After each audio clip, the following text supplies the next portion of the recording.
pangit na product na karne leeg ko.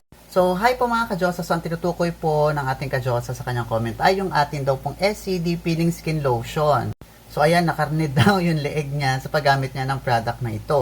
Well, mga ka-Diyosa, kung bago po kayo dito sa aking TikTok channel, marahil hindi nyo pa po napapanood yung ibang mga product knowledge and video tutorials regarding sa paggamit ng product na ito. Again, sa SCD Peeling Skin Lotion po ay rejuvenating lotion. And actually, this is a rejuvenating set po talaga.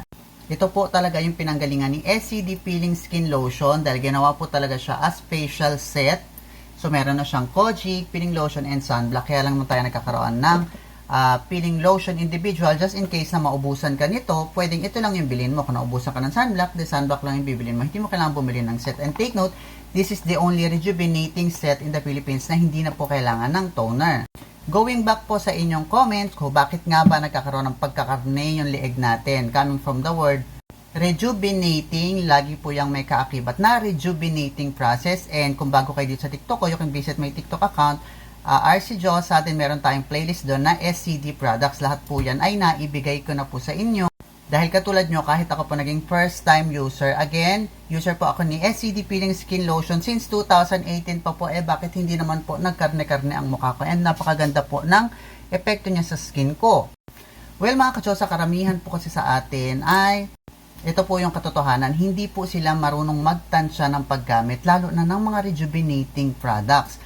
Tulad ng palagi kong sinasabi, kung nakakaramdam na kayo ng sobrang pamumula at paghapdi, magpahinga na kayo ng pag-a-apply. Huwag po tayong masyadong sinisipag. Kailangan marunong din tayong magtansya kung ano lang yung kakayanan ng balat natin. For example, yung iba medyo sensitive yung skin after 3 days, mahapdi at namumula na siya masyado kasi rejuvenating nga ito, nagre-rejuve kayo ng balat niyo, which is that is normal.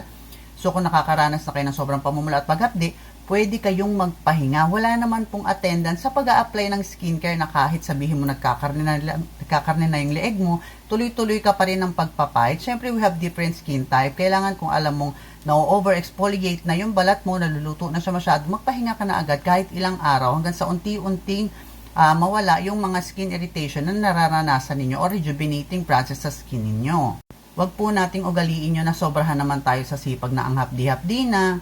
Itutuloy-tuloy mo pa yung paglalagay, tas ngayon, pag nagkasugat-sugat ka, ganyan, magko-comment ka doon sa mga creator ng product na ito. And also, like you, ako rin po ay SCD user. And yes, gamit ko siya kahit ako nagkakaroon ako ng mga breakouts in time. So, hinahayaan ko lang naman siya. But then again, nawawala rin yan kasi marami na akong video nagawa na nagkakaroon ako ng pimples din, nawawala naman siya. So, ibig sabihin mga ka-Diyosa, yung tamang paggamit po nito ay nasa sa kamay po ninyo. Kung alam nyo po na nasusobrahan na siya sa luto ng product, ipahinga nyo rin po para hindi kayo nagpapang-abot sa mga worst cases katulad po na nangyari sa inyo.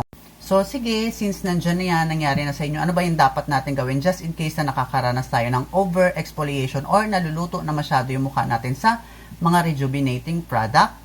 I think pang mga 50 video ko na to regarding dito sa cure na to. Number 1, syempre itigil mo muna yung pagpapahid ng peeling lotion. Pangalawa, tigil mo muna yung mga whitening soap, lalo na po yung kung kojic po yung gamit natin. Kasi the more po ginagamit yung dalawang yan, parehas na may whitening content, pwede pong lalong maluto pa yung skin natin. So, dun muna tayo sa mga mild soap katulad ng Dove. Ayan, tested na namin siya.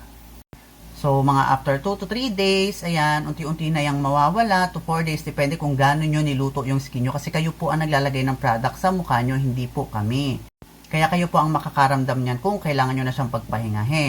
So, after 3 to 4 days, kung nawala na siya, pwede ka nang mag-apply ulit, then small amount. Pag nararanasan mo uling mahapdi na at namumula na masyado, pahinga ka ulit ng 2 to 3 days. And ngayon naman, dyan sa pagkakarne ng leeg mo, kung medyo may mga nasugatan, kasi sinipag ka masyado, diba? Meron pong ginawa si SCD na SCD Healing Cream or Hydrocortisone Cream. Ito po yung ating first aid talaga. Ginawa po yan talaga especially ni SCD para sa mga SCD user. Just in case nakakaranas tayo ng pagbubutlig, pagrarashes, sobrang pamumula, sobrang pangangati at pamamaga ng skin natin due to over-exfoliation sa paggamit ng SCD Peeling Skin Lotion. Meron po tayong SCD Healing Cream. So kukuha lang kayo ng konting amount nito, applyan nyo lang yung part na sobrang namumula or nangangati or humahapdi or namamaga. At least umaga at gabi kung masyadong malala. Then kung hindi naman, at least once a day after nyo maligo, pwede na. So ito po makakatulong para mabilis pong mag-heal yung mga skin irritation ninyo. So yun lang mga ka-Diyosa, and hopefully nakatulong ang video na to sa'yo, and have a great day po. Bye-bye!